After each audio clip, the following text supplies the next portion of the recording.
بسم اللہ الرحمن الرحیم۔ نبی کریم صلی اللہ علیہ وسلم پر وحی کا ابتدائی دور اچھے سچے پاکیزہ خوابوں سے شروع ہوا۔ آپ صلی اللہ علیہ وسلم خواب میں جو کچھ دیکھتے وہ صبح کی روشنی کی طرح صحیح اور سچا ثابت ہوتا۔ پھر من جانب قدرت آپ صلی اللہ علیہ وسلم تنہائی پسند ہو گئے اور آپ صلی اللہ علیہ وسلم نے غار حرا میں خلوت نشینی اختیار فرمائی اور کئی دن اور رات وہاں مسلسل عبادت اور یاد الہی و ذکر و فکر میں مشغول رہتے۔ جب تک گھر آنے کو دل نہ چاہتا توشہ ہمراہ لیے ہوئے وہاں رہتے۔ توشہ ختم ہونے پر ہی اہلیہ محترمہ خدیجہ رضی اللہ عنہا کے پاس تشریف لاتے اور کچھ توشہ ہمراہ لے کر پھر وہاں تشریف لے جاتے۔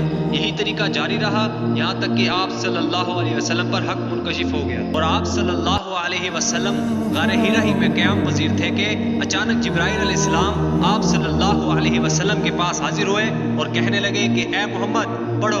آپ صلی اللہ علیہ وسلم فرماتے ہیں کہ میں نے کہا کہ میں پڑھنا نہیں جانتا۔ آپ صلی اللہ علیہ وسلم فرماتے ہیں کہ فرشتے نے مجھے پکڑ کر اتنے زور سے پھینچا کہ میری طاقت جواب دے گئی، پھر مجھے چھوڑ کر کہا کہ پڑھو۔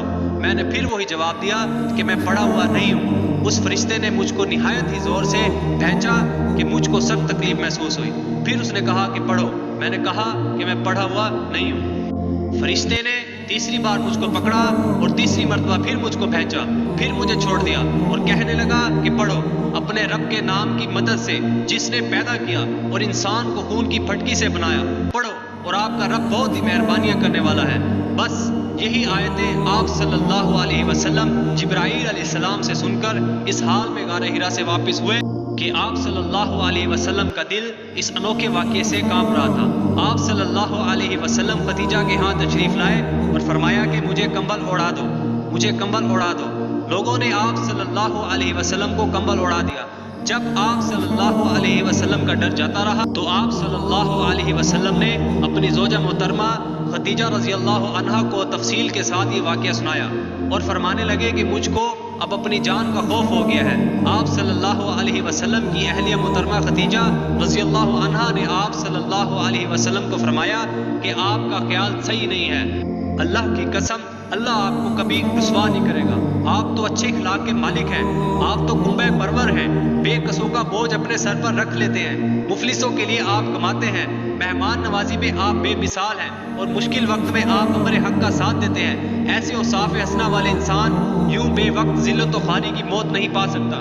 پھر مزید تسلی کے لیے خدیجہ رضی اللہ عنہا آپ صلی اللہ علیہ وسلم کو ورقہ بن نوفل کے پاس لے گئی اور کہا کہ اے چچا زاد بھائی اپنے بھتیجے محمد صلی اللہ علیہ وسلم کی زبانی ذرا ان کی کیفیت سن لیجئے۔